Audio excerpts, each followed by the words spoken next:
vi uma vinheta antes de eu subir aqui, porque nós estamos falando de uma carta muito importante, a segunda carta de Paulo talvez mais importante, talvez a primeira é Romanos, porque é a maior, mais profunda, teológica, mas a gente está falando de uma carta que é a carta aos Efésios, e eu tenho ministrado aqui nas minhas oportunidades a respeito desse texto, e nós já falamos aqui de pelo menos 4 capítulos de Efésios, hoje é o 5º, e esses capítulos eles nos ensinam muitas coisas. A Bíblia ela é suficiente.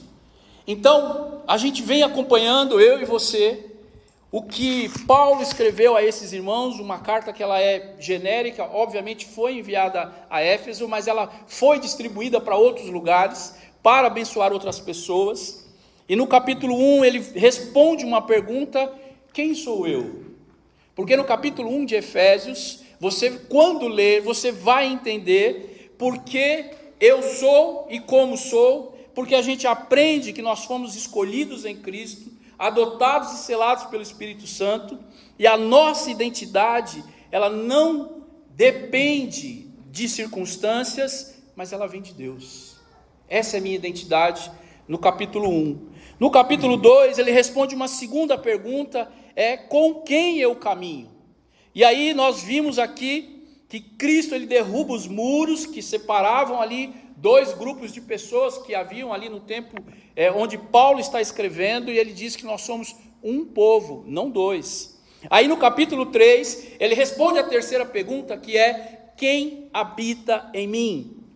Paulo faz uma oração nesse capítulo 3, e aí ele mostra o que nós somos e quem está morando em nós, e ele está falando do Espírito Santo, e aí ele também diz o seguinte, que Deus escreve a sua vontade no nosso coração.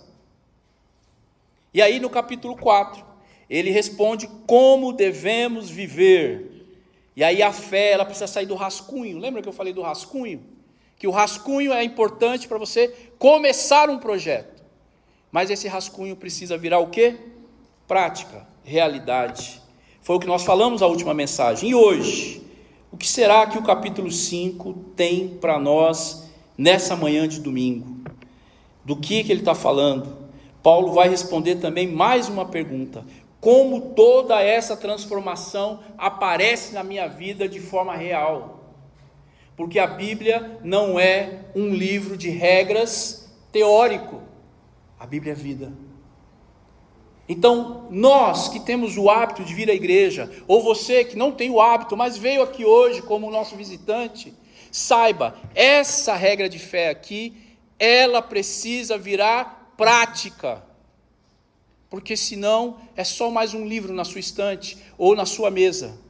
Se isso não virar prática, isso não transforma a minha vida e nem a sua. Porque não adianta eu saber os versículos de cor, se não houver prática. Então eu preciso conhecer, mas eu preciso praticar. Você entendeu? Então essa é a pergunta que o capítulo 5 responde: como essa transformação de todos os capítulos que eu falei aqui, ela pode acontecer na minha vida. E aí eu te pergunto nessa manhã, como é que a nossa fé ela é colocada em prova? Quando é que você é desafiado a provar que você tem isso aqui dentro de você? É aqui na igreja? É numa conferência? É quando todo mundo está olhando? Claro que a resposta é não. Quando é que nós somos provados? E aí eu quero falar de um ambiente. Nós somos provados dentro de casa. Vou repetir. Nós somos provados dentro de casa. É quando esse culto termina e quando começa a segunda-feira que você vai mostrar se você é transformado de verdade ou não. É quando o marido chega em casa cansado, é que a gente vê se ele de fato foi transformado. É quando essa mulher que está em casa sobrecarregada, é que nós vamos ver se ela foi transformada. É quando nós, os pais, perdemos a paciência com os nossos filhos, é que nós provamos se nós somos transformados. Tem algum pai estressado aqui com os filhos? Mas ele é pequeno, pastor, você não sabe, ele me dá muito trabalho. Eu tenho 51 anos, eu posso te falar, tem mais coisa aí. Tem outras fases. E cada fase tem o seu desafio. E parece que cada fase que a gente passa zera. Eu gostaria de que cada fase eu recebesse bônus assim. Eu venci a infância, aí eu vou para a fase adolescente. Eu tenho que carregar algumas armas comigo, né? Eu aprendi alguma coisa, né? Não serve para quase nada. Porque quando eu era pequeno você fala, não põe a mão. Ela diz, não põe a mão. Se ele põe a mão, tapa na mão. Não põe a mão. Aí eles crescem. Não põe a mão. Por que não põe a mão? Aí eles crescem mais ainda. Eu vou pôr a mão. Só não põe na minha frente. Assim, vai mudando e você vai em crise. Eu sou um desses, eu fico em crise. Eu venci a crise da infância, venci a crise da adolescência. Eu estou em crise agora, porque está chegando a fase adulta. Estou ouvindo coisas. Breve vão acontecer coisas na minha vida. Estou em crise. Mas não ri não, você vai ter as suas. Você está passando pelos seus. Então, é aí que nós somos transformados. É aí que o Evangelho ele precisa deixar de ser discurso. Não serve para nada o discurso, irmão. O discurso ele precisa ser real. Ele precisa ser vida, experiência. Por isso, além do papel. Porque no papel tudo é fácil, né? Todo mundo sabe criar filhos lendo livros. Especialista. Até o dia que nasce os gêmeos. Não é não, Rafa? Todo mundo sabe alguma coisa até você ter o problema. Então, a teoria é uma coisa e a prática é outra. E isso com o Evangelho é a mesma coisa. Você acha que casamento, para a gente falar de relacionamento aqui, que é o mais forte, você acha que um casamento ele se sustenta com música romântica? Imagina uma música romântica. Vou colocar uma para você.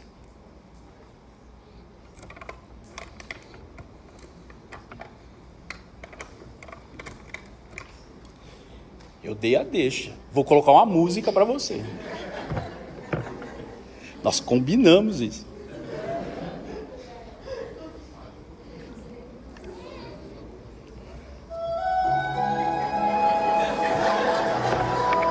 Para essa geração, essa é a música mais romântica que tem.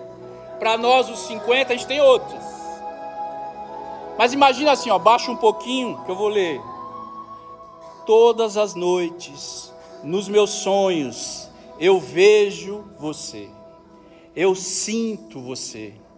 E é dessa maneira que eu sei que você continua, mesmo com toda a distância e espaço que há entre nós.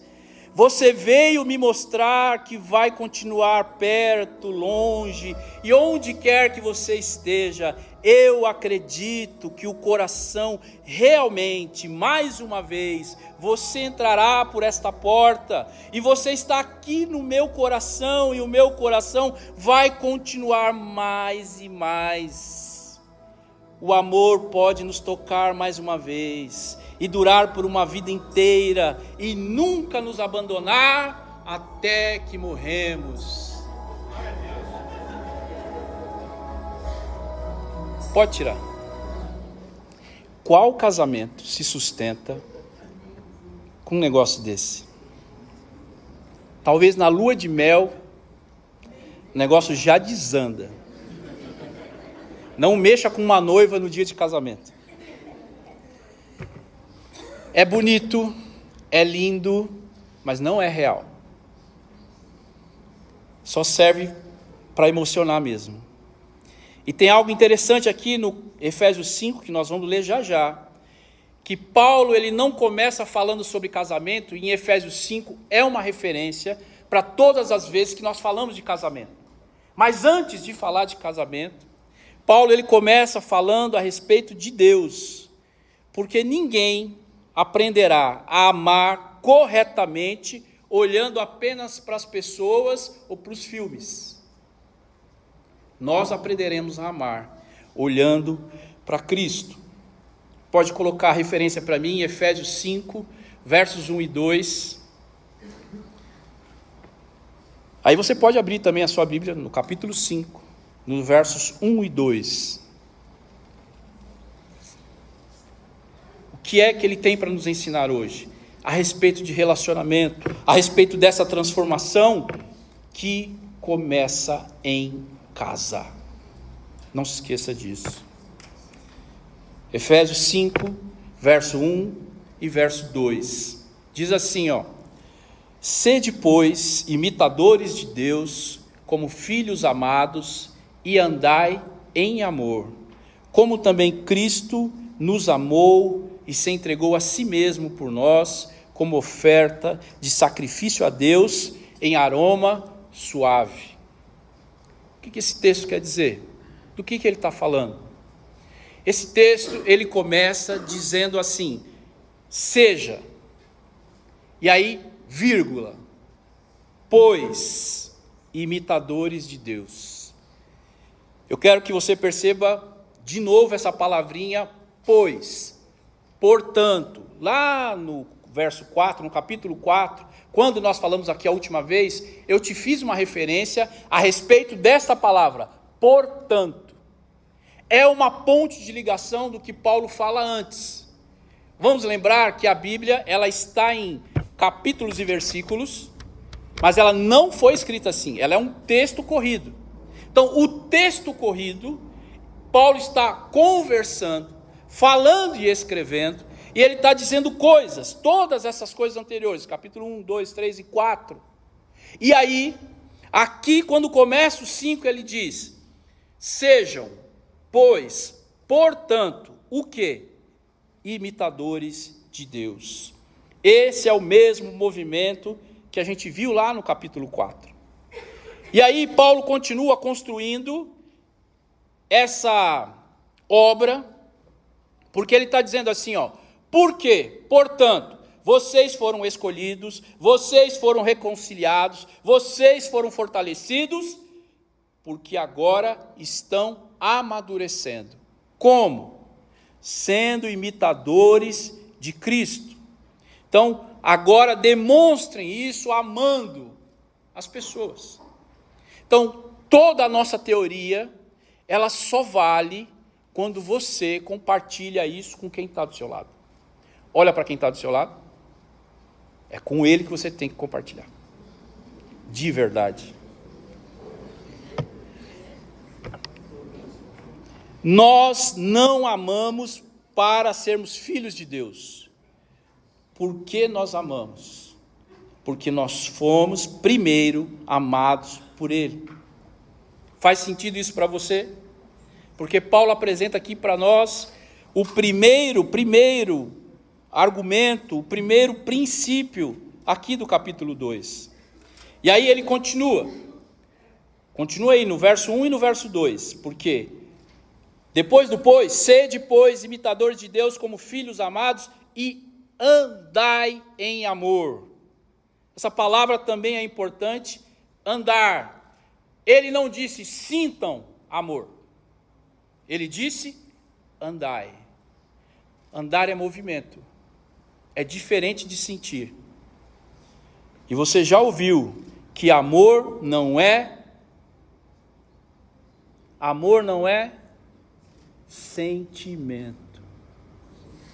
Amor é outra coisa. Amor é uma decisão. Vamos lá, vem comigo. Então essa palavra que aparece andar não é sintam, porque os sentimentos eles mudam. E quem baseia a sua vida em sentimentos é muito complicado. Todo casamento baseado em sentimento, ele acaba. Todo casamento baseado em sentimento sofre demais, porque depende do sentimento. Porque tem dia que a gente acorda e a gente não está tão animado, sim ou não? Há dia que você acorda cansado, há dias que tudo parece difícil, tem dias que tudo parece fácil, tem dias que tudo parece pesado. E se essas coisas, elas influenciarem o seu relacionamento, a sua vida é um inferno. Porque todo dia você acorda com uma pessoa diferente. Sim ou não? É igual no trabalho. Aquele cara do seu lado, cada dia ele está de um jeito. Você nunca sabe como ele vai estar. É assim, sentimentos. As pessoas quando estão bem, elas estão bem. Quando está mal, está mal. Então você fica o tempo todo, você não sabe como lidar. Não tem previsibilidade. Então não pode ser baseado nesses sentimentos. Porque se o amor dependesse apenas disso, nenhum casamento estaria de pé, queridos. No Evangelho, amar é uma decisão, renovada todos os dias. É por isso que Paulo apresenta Cristo como modelo. Então, qual é o nosso modelo de amor? Não é Hollywood, não são os filmes, não são as músicas. O nosso modelo de amor é Cristo.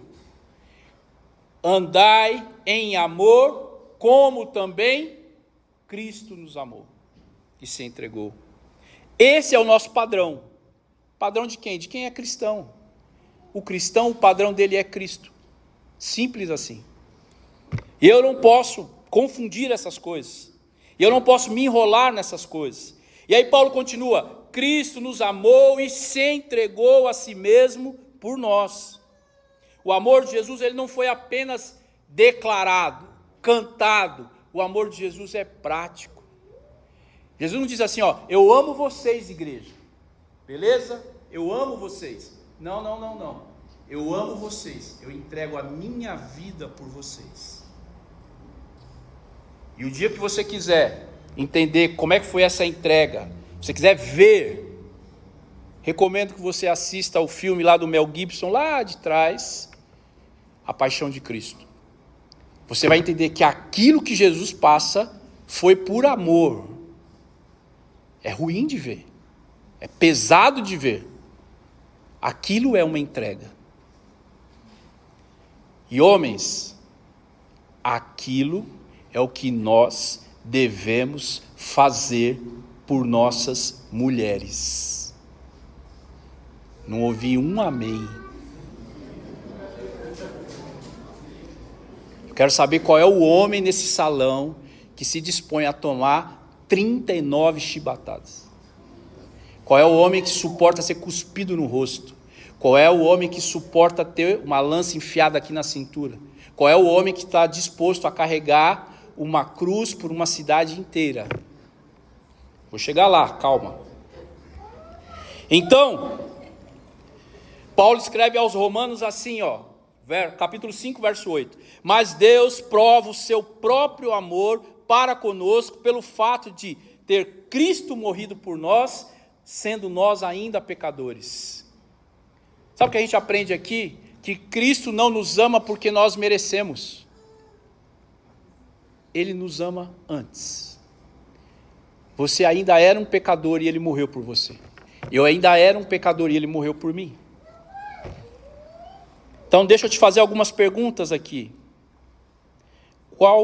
Quando foi a última vez que alguém da sua casa, lembra? Da casa, se sentiu profundamente amado por você? Seus filhos lembram mais das suas correções ou dos seus abraços? Seu cônjuge sente mais sua cobrança ou seu cuidado? Seus pais recebem mais críticas ou honra? Quem trabalha com você lá na empresa, ao seu lado, encontra em você, alguém que transmite paz ou tensão? Quando você chega, a paz acaba. Tem gente que tem esse poder. A pessoa chega, acabou a paz. Então o amor cristão, ele não é medido, pela intensidade dessas emoções. O amor cristão, ele é prático. Então, como é que a gente resume aqui essa parte do capítulo 5? O amor bíblico, ele não é sustentado apenas por emoção, é prático. Ele é sustentado por uma decisão diária de permanecer amando, perdoar e recomeçar. Só o amor de Cristo faz isso. Por nós mesmos a gente esgana um, esgana o outro, ou alguém nos esgana, porque também nós não somos tão bons assim, e às vezes a gente acha que é. Os outros são o inferno, eu sou uma bênção. Você é o inferno na vida de alguém, às vezes. Pergunte se você não está sendo um estorvo para alguém, porque a gente se acha, a gente se esconde, mas pode ser você o inferno na vida de alguém. Por isso que o nosso coração precisa ser confrontado todos os dias.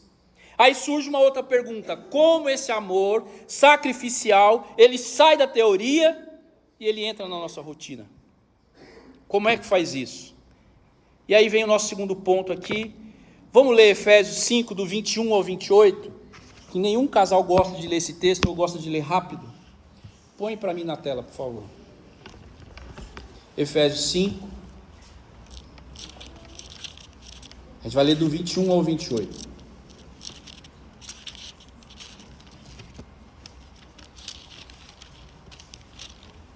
Show aí? Colocar os olhos, vamos lá. Como é que o texto começa? Vamos lá. Esse texto tem um cabeçalho na sua Bíblia aí. Está escrito o quê? Maridos e esposas, né? Vamos lá. Verso 21. Sujeitem-se uns aos outros por temor a Cristo. Aí ele começa, 22. Esposas, sujeite-se cada um ao seu marido. A mulher, quando lê, ela lê assim: marido, rápido, para não ter crise. Com o Senhor. Pois o marido é o cabeça da esposa, como Cristo é o cabeça da igreja. Ele é o salvador de seu corpo, a igreja. Assim como a igreja se sujeita a Cristo, também vocês, esposas, devem se sujeitar em tudo ao seu marido. Ai, como dói. Maridos, ame cada um a sua esposa. Vou repetir. Maridos, amem cada um a sua esposa, como Cristo amou a igreja. Ele entregou a vida por ela. O que ele fez por ela? Então tá. A fim de torná-la santa. Quem santifica a mulher é o marido, purificando-a e lavá-la com água por meio da palavra. 27. Assim o fez para apresentá-la a si mesmo como igreja gloriosa, sem mancha, sem ruga. Tem muita ruga aí que tem nome nas mulheres, e sobrenome também, ou qualquer outro defeito, mais santa e sem culpa. 28. Da mesma forma, os maridos devem amar cada um a sua esposa, ele repete, como amam o próprio corpo. Pois o homem que ama a sua esposa, na verdade, ama a si mesmo, porque são dois em... Ninguém odeia o seu próprio corpo, mas alimenta e cuida dele, como Cristo cuida da igreja, como Cristo cuida da igreja. Ok, vamos ler até aqui. Esse é o texto mais difícil de ler para os casais, porque há uma sujeição aqui. Só que eu não sei porquê, a sujeição ficou só para a mulher. Então ficou assim: a mulher se sujeita ao marido. E ninguém mais leu mais nada, ninguém sabe mais nada, todo mundo esqueceu tudo. Mas o texto começa assim: sujeitem-se, no plural. Então a sujeição é de quem? Da mulher e também do sujeito. Isso é cristão, se sujeitar. Isso é amor de verdade. Então, no reino de Deus, a gente se sujeita. Nós nos sujeitamos a Cristo. Não deveria ser nenhum problema para nós nos sujeitarmos uns aos outros. Se eu estou falando de casa, marido e mulher. Por que os casamentos não estão de pé? Porque ninguém quer se sujeitar a ninguém. Eu não mereço passar por isso. Eu mereço ser feliz. E a gente vai quebrando as casas por causa disso. Mas o texto não diz assim. Ele começa dizendo: sujeitem-se, respeitem-se, amem-se. É assim que está escrito. E aí ele começa, e aí ele faz a distinção. Aí ele fala do homem, ele fala da mulher. Então, é essa atmosfera que transforma a casa. eu entender quem eu sou em Cristo e como Cristo transforma a minha casa.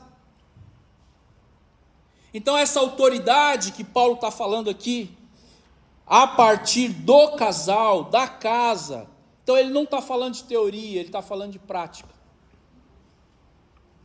Se a prática não for essa, o resultado não é bom. E você sabe disso. Então nós estamos sujeitos a Cristo. O ambiente dentro de um lar cristão, ele não é sustentado pela força e também ele não é um ambiente que deve ser tóxico, porque esse texto foi mal usado bastante. E é uma vergonha para a igreja. Vou falar, é uma vergonha para a igreja que os homens usaram esse texto, homens que conhecem a palavra, distorceram esse texto para maltratar mulheres dentro de casa.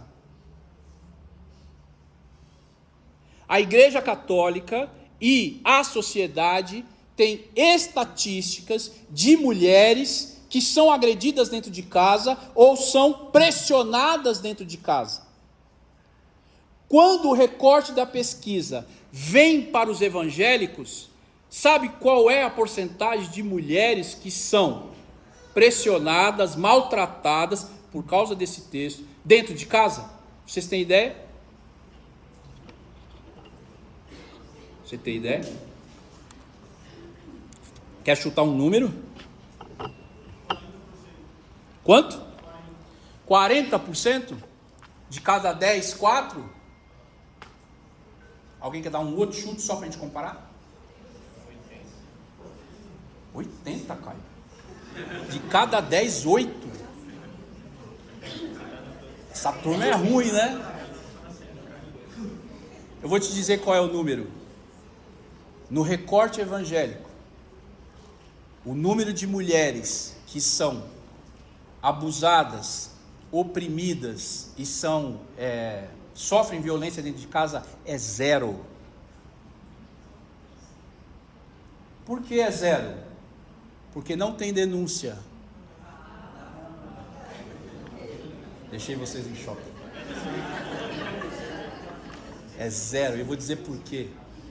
É 0 porque a mulher evangélica ela não faz a denúncia. E quando ela conta na igreja, ela recebe uma orientação: vai orar, irmã. É uma vergonha para nós. Então não tem estatística para os evangélicos, porque a mulher evangélica que sofre dentro de casa, ela não denuncia o marido. E por isso não há estatística. Mas a gente tem ideia do que acontece. Então sabe o que nós fazemos quando nós descobrimos que alguém está sendo maltratado dentro de casa? Nós agimos. A orientação é sempre que a pessoa tome atitude. Nenhuma igreja deve tomar atitude por ninguém. A pessoa, ela precisa tomar uma atitude. Então, nenhuma mulher deve se sujeitar a um relacionamento tóxico, violento, onde a vida dessa mulher está correndo risco. Não é disso que Paulo está falando, porque ele explica no texto o que é se sujeitar a Cristo. E aqui eu estou fazendo uma correção desse entendimento de sujeitar. Nenhum homem deve maltratar uma mulher e ainda usar a Bíblia e esse texto como referência. Você está sendo, primeiro, um criminoso, e segundo, você não entende nada de Bíblia. Não é isso que o texto está dizendo. Porque o texto está dizendo: sujeitem-se uns aos outros. Respeite essa mulher que um dia você prometeu cuidar dela. E isso independe se as coisas estão bem ou ruins. Independe. Ela não precisa merecer o seu amor. Você se comprometeu em amá-la. Ele não precisa merecer o seu amor. Você precisa amá-la. Você está entendendo o que eu estou falando? Então, o texto é de sujeição. O texto é para que eu e você entendamos o que é o amor. E muito problema dentro de casa não é essa falta de amor, mas é esse excesso de ego.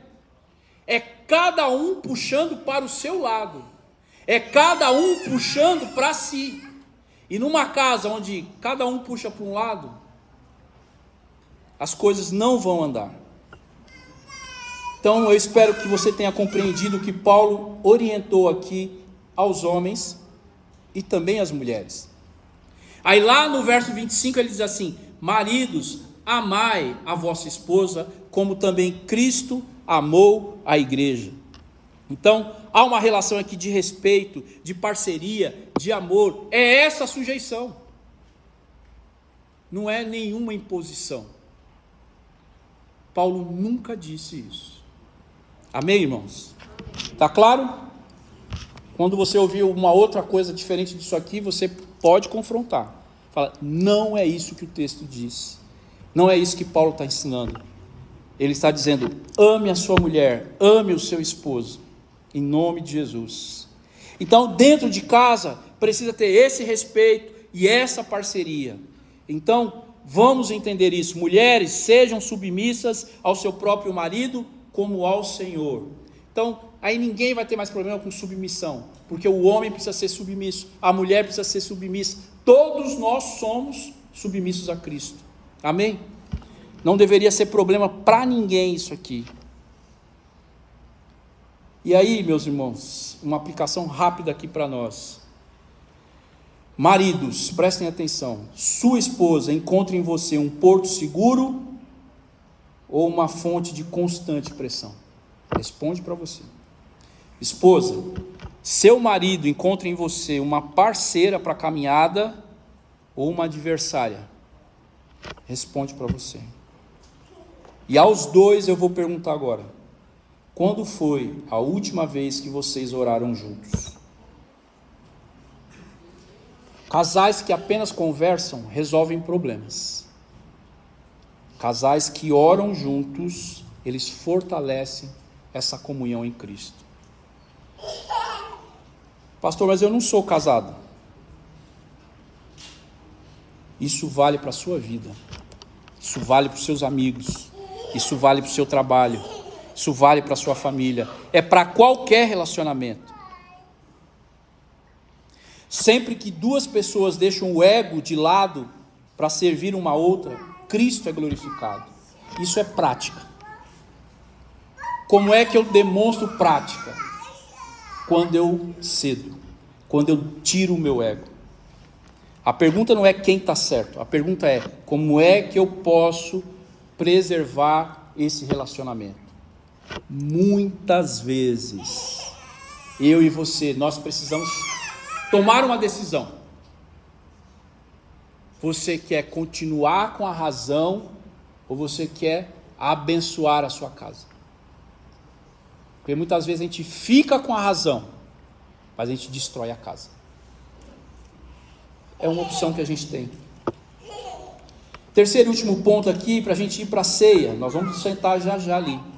A verdadeira espiritualidade, ela começa dentro de casa. É dentro de casa que as coisas acontecem. Então, depois de ensinar sobre amor, esse amor de sacrifício, Paulo fala sobre relacionamento de marido e mulher. Então, antes de falar de casamento, ele fala de relacionamento. Foi o que a gente viu. E aí, do 18 ao 21, ele fala assim: e não vos embriagueis, capítulo 5, com vinho, no qual há dissolução, mas enchei-vos do Espírito Santo, falando entre vós com salmos, entoando e louvando o coração ao Senhor com hinos e cânticos espirituais, dando sempre graças por tudo a Deus o Pai, em nome do nosso Senhor Jesus Cristo, e de novo, sujeitando-vos uns aos outros no temor de Cristo. Todos nós somos sujeitos a Cristo. Então Paulo, ele fala sobre ser cheio do Espírito Santo antes de falar sobre relacionamento. E quando você ouvir assim, você precisa ser cheio do Espírito Santo, não fique imaginando que ser cheio do Espírito Santo é você estar em transe. Ser cheio do Espírito Santo é você sentar com a sua esposa, é você abençoar o seu filho, é você ser honesto no que você faz. Isso evidencia o Espírito Santo na sua vida. Essa é a ação do Espírito Santo, porque ela regenera, ela transforma, ela muda. Não é você ficar pulando nem sentindo coisas. De novo, não é sobre sentimentos, é uma vida transformada. É disso que Paulo está nos orientando aqui. E a gente já falou aqui sobre informação. Informação não transforma ninguém. Eu preciso de viver, eu preciso de vida. Então você precisa entender o que é o Espírito Santo e o que ele faz na nossa vida. E se alguém está cheio do Espírito Santo, ele é transformado e ele muda qualquer situação. Porque uma pessoa cheia do Espírito Santo, ela adora, ela é grata, ela serve, ela vive em humildade, ela constrói e não destrói relacionamentos. Isso é ser cheio do Espírito Santo. Nisto conhecerão todos que sois meus discípulos, se tiverdes amor uns aos outros. É assim que seremos conhecidos. Então qual é o dom? Qual é o conhecimento? É o amor. E aqui uma pergunta para a gente refletir, e você não precisa responder para mim. Quando você chega em casa, como fica o ambiente? Sua presença, ela transmite paz ou guerra? Seu cônjuge enxerga em você alguém de Deus? Nossa vida sempre será o sermão mais edificante, queridos. Não é o discurso, é a prática. Amém? Então a grande síntese aqui de Efésios 5 é: ele nos ensina a amar como Cristo amou. Não é o amor lá de fora, é o amor de Cristo. Porque o Evangelho, ele não termina nesse culto, ele continua lá na sua casa. E nós vamos orar agora. Eu vou pedir para a banda subir. E eu quero que você feche os seus olhos. E eu quero que você faça uma reflexão. A gente está aqui há poucos momentos da ceia do Senhor. Aqui há uma realidade. O amor de Cristo está representado nessa mesa. Porque, como eu disse, Jesus, ele não fez um discurso sobre amor. Ele entregou a vida dele. Não foi uma cartinha que ele fez. Ele entregou tudo. Ele entregou o corpo, ele entregou o sangue. Foi isso que Cristo fez. Está representado aqui nessa mesa. E aí, com seus olhos fechados, porque eu não quero que você se distraia. Porque tem algo muito sério acontecendo aqui, e é contigo. E antes de você pensar assim, puxa, meu marido deveria estar aqui, minha esposa deveria estar aqui, meu filho deveria estar aqui, meus pais deveriam estar aqui. Eu quero que você faça uma pergunta: Senhor, o que é que eu preciso mudar? O que é que está faltando em mim que eu ainda não fui transformado? Por quem é que eu não tenho amor suficiente? Senhor, por que eu sou tão irritado? Porque eu não suporto tal pessoa? O que aconteceu comigo? Que eu era tão fervoroso e eu estou tão gelado. Faça essas perguntas e vou te dar esse tempo aí de oração, para você falar com Deus. Porque essa palavra, ela que transforma. O que eu posso fazer aqui é te expor o texto, e só isso. Mas tem algo poderoso no Espírito Santo, que ele transforma você e a sua vida. Ele transforma a sua casa. Ele transforma você em alguém, mas muito melhor, transformado em Cristo. O Evangelho de Cristo, ele não muda somente aqui o nosso destino. Ele também muda como a gente trata as pessoas. Não com rancor, não com desconfiança, não com raiva. Se é isso que está transformar na sua vida hoje, ore a Deus, diga: Senhor, me transforma. Seja honesto. Muitas vezes a gente de fato não sabe o que fazer, e essa é a melhor hora para você orar e dizer: Senhor, me ajuda. eu não sei mais o que fazer. Porque onde o homem termina, Deus avança. Deixa Deus avançar. Deixa Ele te transformar. Tem coisas que estão te incomodando há muitos anos, e você não entrega, e você não entende, e Ele está falando com você, e domingo Ele fala, e quarta Ele fala, e terça Ele fala, e a internet fala. Você vai ficar resistindo até quando? Deixa Ele falar com você. Você vai se assentar à mesa já já. É prática.